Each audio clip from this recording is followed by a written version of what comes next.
얼마 전까지 다이소에서 산 유선 마이크를 달고 녹화를 했었는데 구독자 한 분께서 목소리가 잘 들리지 않습니다 라는 답글을 남기셨어요. 그래서 화면의 음성을 유심히 들어보니까 소리가 좀 울려서 그럴 수 있겠다는 생각이 들더군요. 그래서 쓸만한 마이크를 찾기 시작했습니다.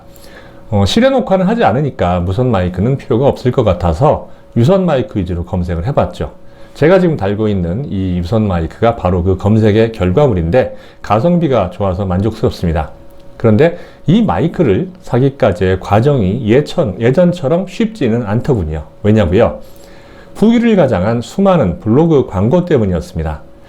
사실 제품을 살 때 제가 가장 많이 보는 게 해당 물건을 사용한 사람들의 후기거든요. 아마 여러분들도 비슷할 겁니다. 예전에는 블로그나 판매 사이트에 솔직한 제품 사용기나 후기가 많아서 제품을 구매할 때 굉장히 도움을 많이 받았던 기억이 있는데요. 지금은 검색을 해보니까 예전과 달리 어떤 솔직한 후기를 찾기가 너무 어렵더군요. 물론 작성자들 말로는 솔직한 후기라고 강조를 해놨는데 다 읽고 나면 제일 아래쪽에 소정의 원고료를 받고 작성했다거나 혹은 해당 업체의 제품을 제공받아서 사용을 했다는 글이 적혀 있었습니다.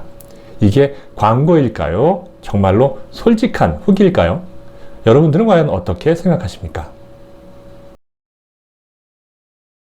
저는 그런 글들 모두 실상은 광고라고 생각을 합니다. 그렇게 생각하는 두 가지 이유가 있는데요. 첫 번째 이유는 작성자가 글을 쓰는 대가로 업체로부터 돈이든 제품이든 받았기 때문입니다. 이미 대가를 받고 글을 쓴다는 자체가 공정하기 어렵다는 확실한 증거죠. 사람은 누군가의 선의를 받으면 부담을 느끼고 반드시 그 선의에 대한 보답을 하려고 합니다. 이건 제 주장이 아니에요. 심리학에서 오래전부터 다양한 실험을 통해서 검증이 된 사실입니다.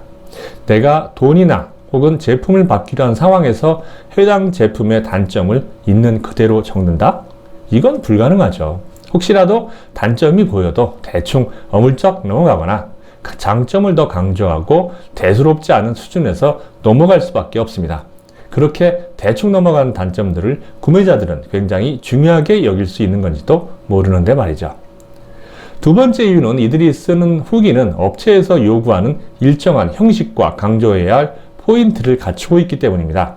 내돈내산으로 쓰는 진짜로 솔직한 후기는 드리는 시간이나 형식이 완전히 달라요. 대가를 받고 쓰는 후기의 경우에는 업체에서 어떻게 쓰라고 기본적인 형식을 요구합니다. 사진은 어떻게 올리고 글은 어떻게 쓰고 어떤 걸 특히 강조하라는 식으로 이야기를 하죠. 그래서 이들이 쓴 후기를 많이 본 사람들은 스크롤만 쭉 내려도 대가를 받고 쓴 글인지 아니면 자기 돈 주고 제품을 사서 쓴 정말 솔직한 후기인지 금방 알 수 있습니다. 책을 리뷰하는 서평도 마찬가지예요. 내돈내산 후기는 일정한 형식도 없고 또 대가를 받고 쓴 후기에 비해서 사진 퀄리티도 안 좋고 대충 쓴 듯한 느낌을 주는 경우가 대부분이에요. 당연합니다. 내 마음대로 쓰는 글인데요. 실제로는 광고지만 이처럼 솔직한 후기를 자처하는 글들로 인해서 저처럼 제품을 사기 전에 솔직한 후기를 찾는 사용자들은 시간을 많이 빼앗기면서 정작 쓸만한 정보를 얻지 못하는 피해를 입고 있습니다. 이 마이크를 사기 위해서 진짜 구매자의 후기를 찾느라 저도 몇 시간을 헤맸거든요. 아마 다른 분들도 비슷한 경험을 했을 거라고 믿습니다. 광고성 글 작성자들은 이렇게 생각을 하겠죠.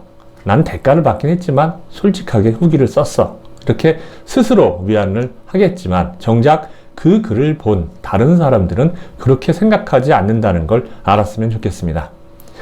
제게도 일주일에 한 2번, 3번씩 온라인 마케팅 대행사에서 메일을 보냅니다. 제품을 제공을 하거나 공연 티켓을 주거나 혹은 음식점 이용권을 줄 테니 그것들을 경험을 하고 기사를 써달라는 게 내용이에요. 물론 어떻게 내용을 쓸 건지에 대한 구체적인 요구사항도 다 첨부됩니다.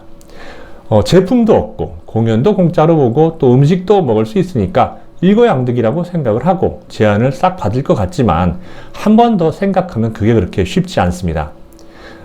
제가 산 제품이나 또 본 영화도 사람마다 느낌이나 의견이 다 다를 수 있는데 돈을 받고 후기를 쓰면 공정하게 의견을 쓸 수가 있을까요? 저는 그럴 자신이 없더군요. 그래서 지금도 들어오는 대로 족족 거절을 하고 있습니다. 물론 이렇게 이야기를 해도 앞으로도 대가성 후기를 계속 쓰고자 하는 분들도 있을 겁니다. 또 그런 글을 보고 싶지 않은 저 같은 사람도 있을 거고요.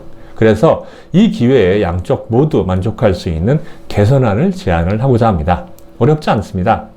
현재는 대가를 받고 쓴 후기라는 사실이 글 말미에 놓여 있습니다. 이걸 글 머리에 밝히는 방식으로 바꾸는 거죠.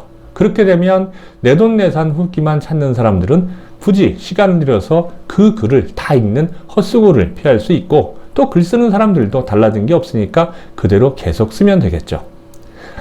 제가 만약에 앞으로 더 유명해진다면 저에게도 언젠가 유튜브나 블로그를 통해서 광고 협찬이 들어올 수 있겠죠. 미리 김칫국부터 먹는 거긴 한데 그때 어떻게 해야 할지 이따금 생각을 해보고는 합니다.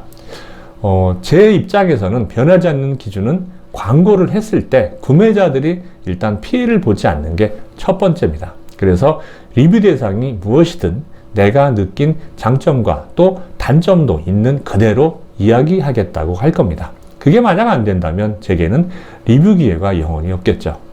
여러분들이 제 입장이라면 제품 후기를 어떤 식으로 쓰는 게 좋다고 생각하시나요? 댓글로 알려주시면 감사하겠습니다. 이상 풍마전이었습니다.